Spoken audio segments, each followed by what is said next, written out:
SDM semuanya yang sudah hadir, tepuk tangan untuk beliau semuanya.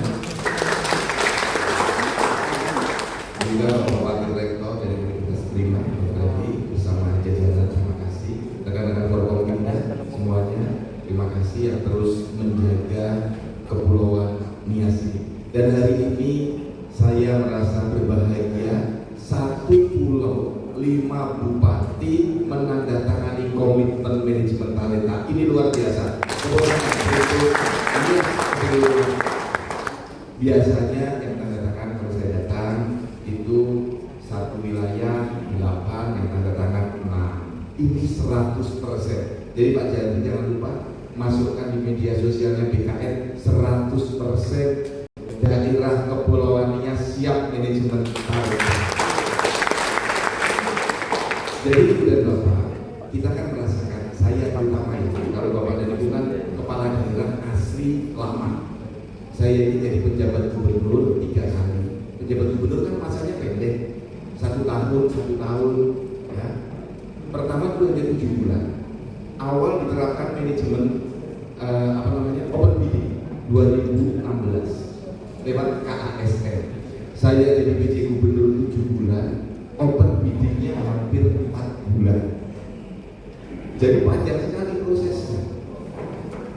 Kemudian saya jadi PJ Sulawesi Barat 1 tahun, bikin job fit, bikin open bidding, masanya 3 bulan, 4 bulan. Di Sulawesi Selatan juga demikian. Jadi Ibu dan Bapak, ada metode yang lebih ringkas yang namanya penerapan manajemen talenta. Nah, kalau dengan manajemen talenta, Bapak dan Ibu ingat periode yang dulu ada namanya Baperjakan. Ya Pak, dulu ya ingat ya, Baperjakan. Nah, manajemen talenta itu basisnya Baperjakan yang diganti namanya dengan Komite Talenta Daerah. Jadi nanti masing-masing kabupaten dan kota kita tolong para BKP SDM, BKD membentuk Komite Talenta. Nah, ini menjadi Baperjakan, hanya disempurnakan sehingga di dalam menata SDM ada 3 jalur: jalur cepat, jalur biasa, jalur lambat. Jadi kalau yang jalur lambat jadi eselon 2 nya yang umur 55 gitu. Kalau jalur cepat eselon 2 nya bisa umur 40. Saya ini sebagai contoh, saya generasi terakhir pejabat eselon 1 yang dilantik 2014 Kementerian Dalam Negeri zaman PSBY. Angkatan saya sudah pensiun semua.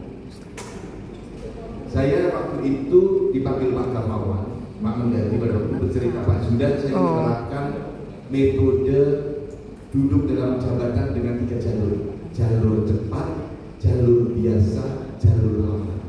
Maksudnya bagaimana Pak? Pak Gamawan ini pernah bupati di Solo, gubernur Sumatera Barat, dan menteri dalam negeri. Beliau mengatakan begini, Pak Zudan saya jadikan contoh jadi eselon 1 lewat jalur cepat. Jadi saya di tracking, talent scouting oleh pimpinan saya.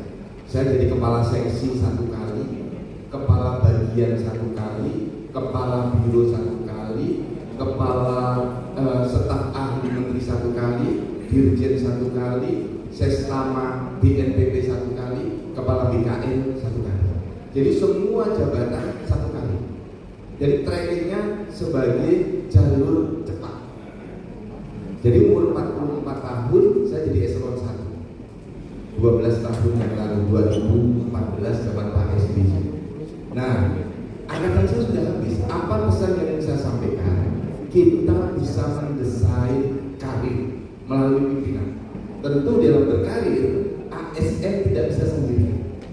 Nah, pimpinan memegang peranan penting untuk menyiapkan kader-kader. Saya sadar sejak awal dari Kemdagri menyiapkan saya dikirim banyak Pak Bupati, Pak Wali Kota ke luar negeri itu, ke Jepang, Australia, Belanda, Amerika, Jerman, Mesir, Jepang, Malaysia, Singapura untuk belajar. Nah, inilah yang sekarang kita lakukan di manajemen talenta. Saya belum pernah Jobfit, belum pernah ikut open bidding, karena itu belum ada. Maaf, sekali ikut open bidding kepala BKN yang terakhir. Nah, jadi Pak Bupati, Pak Wali Kota, dengan manajemen talenta, Bapak bisa menempatkan kader-kader terbaik untuk naik secara cepat. Saya jadi PNS tahun 2000, eselon 1 2014, 14 tahun berkarir. Kalau dihitung dari masuk 10 tahun menjadi eselon 2. Nah, inilah yang disebut dengan jalur cepat. Dicari yang S1, yang S2, yang S3. Jadi disiapkan. Jadi Bapak dengan manajemen talenta itu Bapak bisa menyiapkan siapa yang akan duduk dalam jabatan, siapa yang akan Bapak tempatkan sebagai pewaris, misalnya kepala Bapeda, misalnya akan pensiun nanti bulan Agustus. Ini suksesornya sudah bisa disiapkan. Tidak perlu nanti melalui Jobfit dan open bidding. Timnya sudah disiapkan, nanti komite talenta daerah yang menilai. Misalnya ada 10 yang memenuhi syarat. Dari 10 ini tinggal dipilih 3. Nah, pengalaman saya menerapkan manajemen talenta itu harus dikaitkan dengan visi misi kepala daerah.